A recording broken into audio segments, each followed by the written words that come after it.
Microfilaria बीमारियों को रोकने के लिए इस वक्त राज्य भर में मुहिम चलाई जा रही है। उसी के तहत डभोई के विभिन्न इलाकों में भी सर्वे करवाया जा रहा है।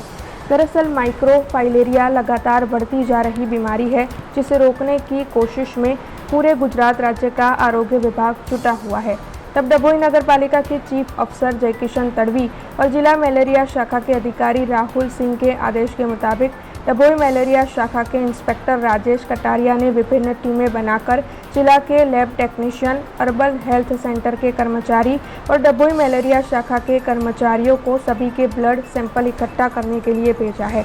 आपको बता दें कि 18, 19, 20 और 23 सितंबर इन 4 दिनों के दौरान ब्लड सैंपल कलेक्ट किए जाएंगे। अब तक 125 जितने ब्लड सैंपल कलेक्ट किए गए हैं और आने वाले दिनों में 600 जितने और सैंपल कलेक्ट किए जाने वाले हैं।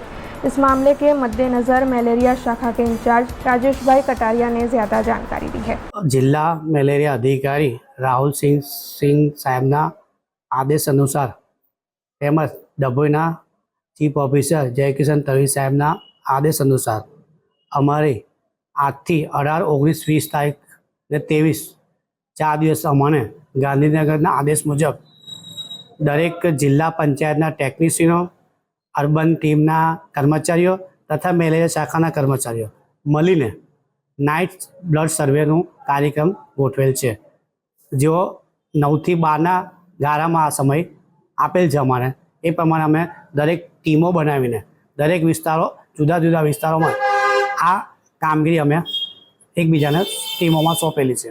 અત્યાર સુધી 4 ટીમો બનાવી છે અમે, ને 4 ટીમોમાં અત્યાર સુધીના 125 જેટલા સેમ્પલ અમે અત્યાર સુધી લઈ લીધા છે। આ સેમ્પલો અત્યારને અત્યાર જિલ્લા પંચાયત ટેકનિશિયન અત્યારને અત્યાર લઈ જશે। આ પ્રોગ્રામ 18, 19, 20 ને 23 તારીખ સુધીનો આ પ્રોગ્રામ છે। એમાં 600 सैंपल हमारो टारगेट है। हमसे जुड़े रहने के लिए हमारे YouTube चैनल को सब्सक्राइब करें और नई वीडियो की नोटिफिकेशन के लिए बेल आइकॉन को दबाएं।